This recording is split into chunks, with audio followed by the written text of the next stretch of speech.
I'm gonna get weird with that open.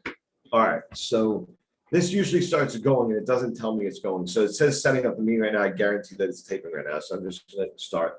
Guys, if you're watching this, make sure I'm on the right YouTube page. I am. All right, cool. So today we're going to do an interview with Cameron Goss, and we're going to be talking about getting started right. So the idea is when people start in this job, this is meant to be helpful for everybody, especially for people that are starting out in this. I think when people start a lot of times, they end up losing themselves in the job in one way, shape, form, or another. And so they get way too in their head. It doesn't become a learning experience for them, and they don't let it affect other parts of their life. So they're coming into work, going through the motions, and then that's it, right? So we're going to talk to Cameron about that, about what he's done to make himself better. And so I'm going to put the camera on Cameron, and then we are going to I'm going to ask him some questions as well. So let's do that. There you go, Cameron. Say hi. Good morning. So I'm going to sort of let you get started. Why don't you talk a little bit about yourself? Whatever you want to say. You can go ahead. Okay. And everything, like what we talked about, you can really do. All right. My name is Cameron Goss. I'm 22 years old. This is the first job where I feel like I am supposed to be here. Everyone here gave me a very positive mindset. I have a lot of struggles at home that I don't bring to work, and I can talk to anybody about anything, and they'll bring me back with a positive mindset. I enjoy boxing. I have my very first fight next year in May. Other than that, I had a great start for my career here. Second day or third day on the job, I think it was. We went down to Hershey to listen to Owen Fitzpatrick, I believe his name was. He's actually from Dublin, Ireland, and he gave us like tips on how to be very positive and write 3 goals for yourself every day. And I carry a journal with me everywhere I go, and I write 3 goals, what I'm going to do to succeed in that day. And then I write a prayer, thanking God for the opportunity, waking up every morning with a positive mindset, going into work, helping people out throughout the day. I go in early every single day to bounce ideas off of my team leads, and I can't complain about the people here. Everyone here is either trying to succeed, and if they need help, I'm there to help. Our team leads are there to help. This is a very extremely positive mindset job. I've had a lot of jobs in my life, and this is the greatest job I've had.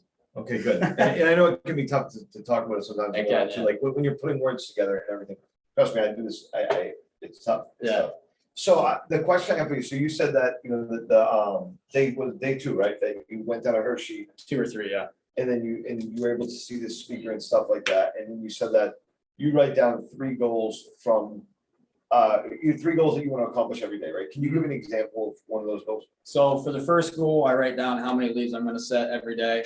I write down set at least four leads, set at least 5 leads, set at least 3. I never write down 2 because I always want to strive for more.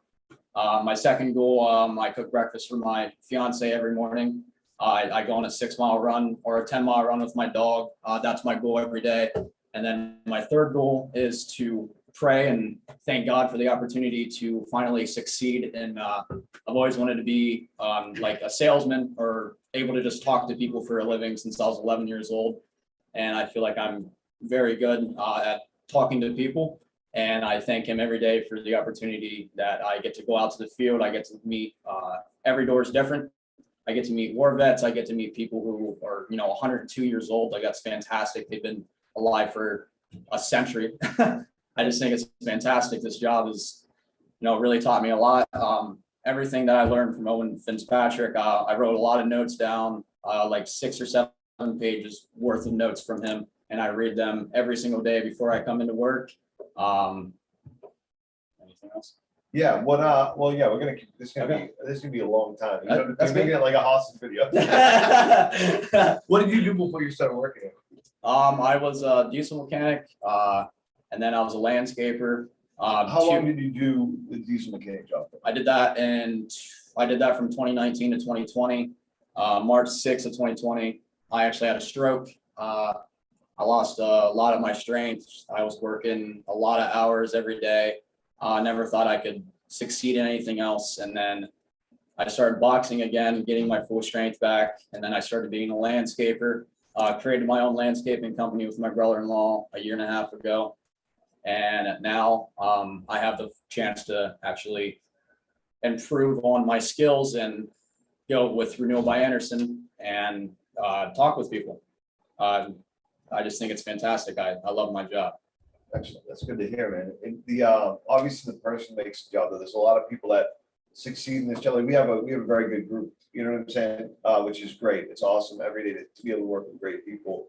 Like you said, you know, to be able to feel like even I like a lot of times in my position, you can't share from outside your life with people. Like you're told not to. You know what I'm saying? But even I feel comfortable coming into work and sharing with you guys and whatnot. So we have a really great group. But what makes you unique, I guess, to be doing as well as you're doing? To me, I look at you and I go, okay, you just summed yourself up there in, you know, a couple minutes to talk, right? You're from you know what you enjoy outside of work, right? Taking care of yourself, stuff like that, having a good family balance and a good work-life balance, and you know, your dog, all that stuff. That's not exactly unique. You know what I'm saying? Like that's good. It's a good thing, but it's not like this. What do you feel is unique about you? And do you feel like people can replicate that? I feel what is unique about me is I'm just a very positive person. When I first started this job, I was a very negative person. It took me about 2 weeks to learn that I could actually change and bounce ideas off of people. If I was struggling with this job during training, I was always told to be, you know, study my script, study your script. And I feel like I'm succeeding very well because every day, and it's not a lie, I study my script before I come to work every day.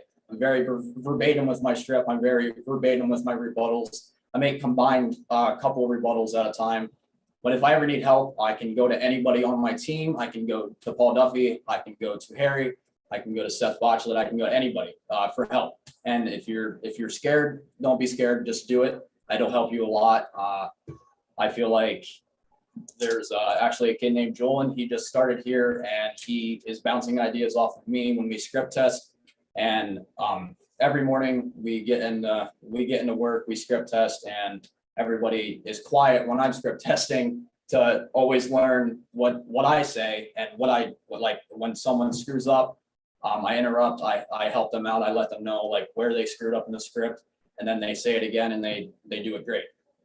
Yeah, well, and when I was doing one-on-ones, I'll tell you too, that every person, and I didn't ask anybody, I really did not. Every single person I was like, oh yeah, Cameron, oh yeah, I like to get ideas from him, I like to talk to him, every person.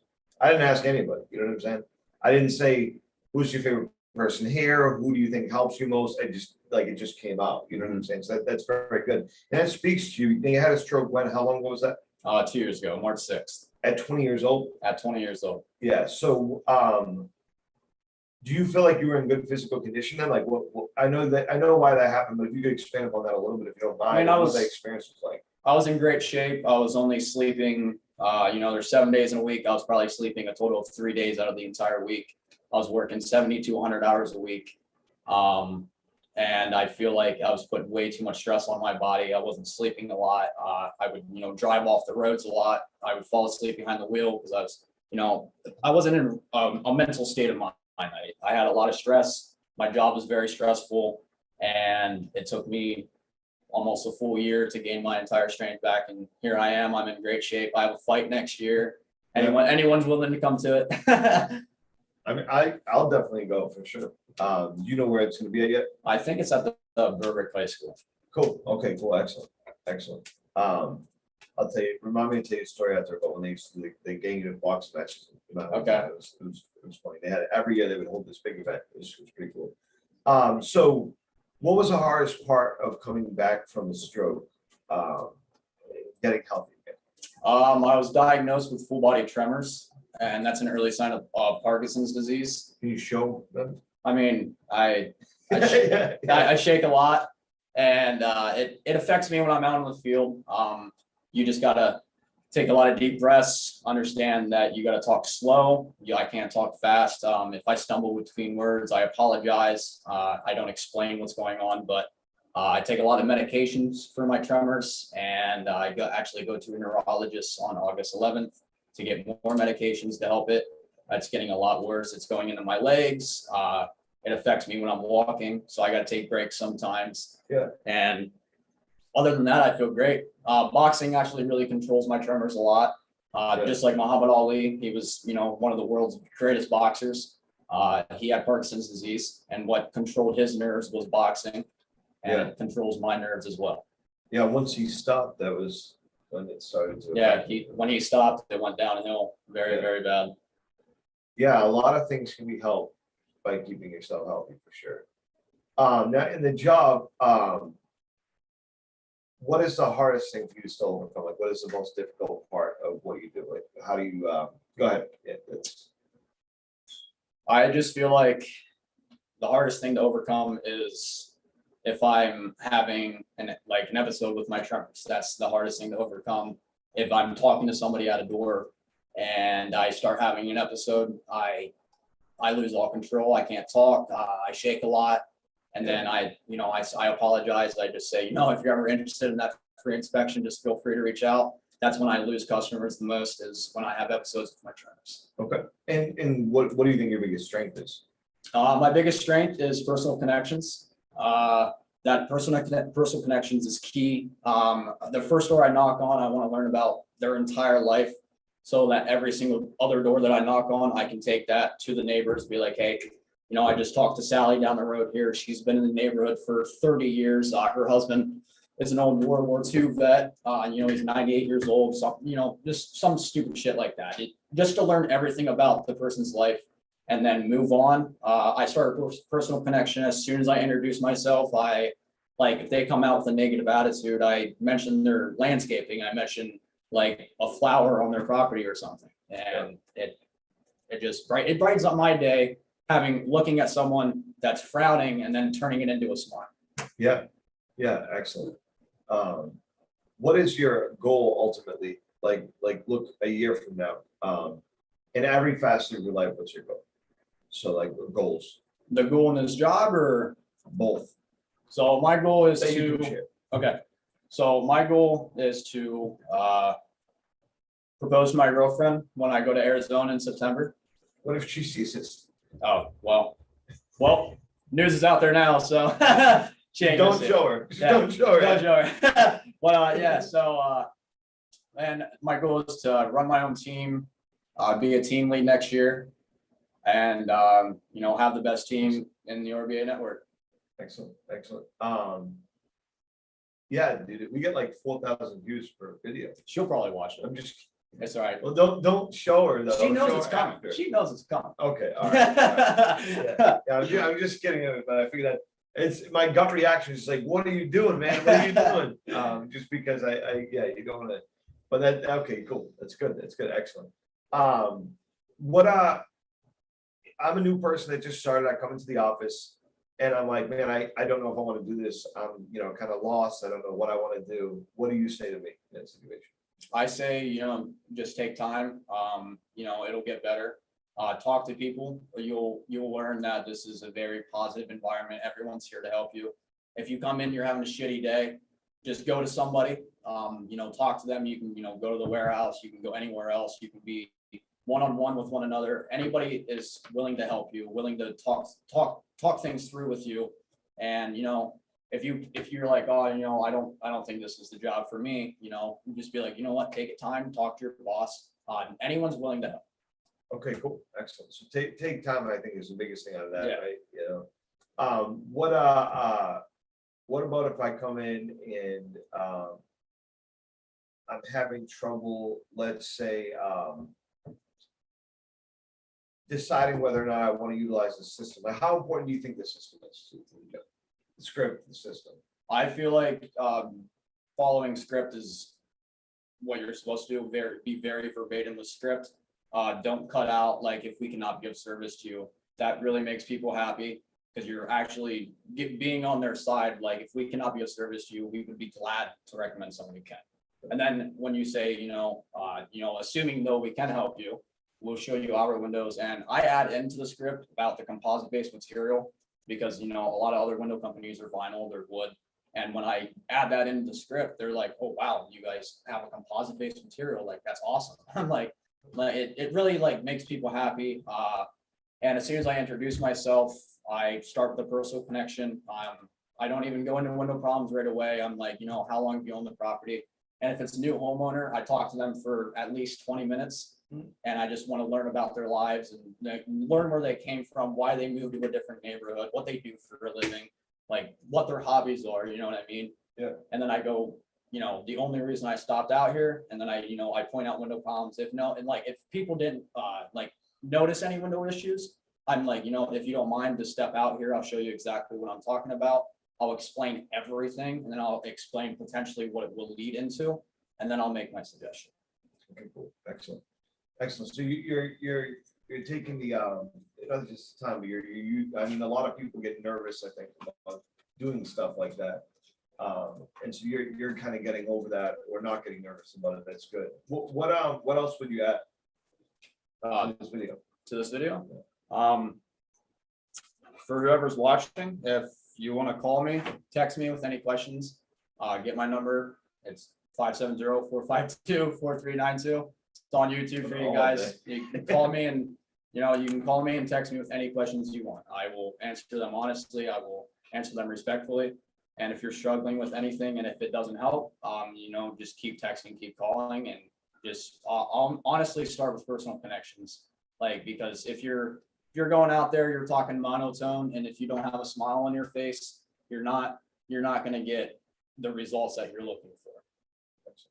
And I go to every door, and Seth up in Williamsport, my boss trains us not to knock on the first door. You're not there, you're there to set the lead, but you're there to learn about their lives. You're not there to literally pressure them.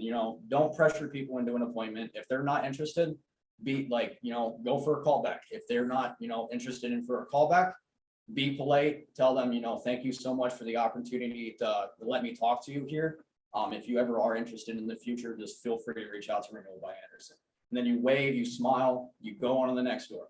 Of course, after using rebuttals and trying to yeah, obviously, yeah. You got to make everything clear. You got to learn about this. You want to make everything clear. Yeah. That's a new person that's gonna be like, oh, okay, cool, not interested. Let's just do a call. Don't do what I just said. You got to start with rebuttals first, and then go to that. And then go there. Yeah. Rebuttal at least 3 times. Yeah, don't piss people off. You don't want to make people mad. Yep. Do what you can do without that. Right? Yep. Yeah. Excellent, man. And, go ahead. And Seth up there, he tells us it's always 85% of the time to get to the value of the visit. Yeah. Never less than 85% of the time. And if you're not getting 85% of the doors to the value of the visit, then you're doing something wrong and you need to ask for help. Good. Very good. Excellent. That's great. All right. Well, thank you very much. Do you have anything else to add? No, sir. Excellent. All right, guys. Well, that's Ben Cameron. That's Ben. So it's funny because we used to have a guy named Ben Cameron. That has Ben Cameron. Whatever. Either way I say it, it's the same. Yeah. So I appreciate you guys watching. You got his number now, so you can reach out to him and whatnot. Make sure that you don't share the video too many places because you don't want his fiance to find out about him. She already knows. It's all right. We're gonna say fiance already if she already knows, right?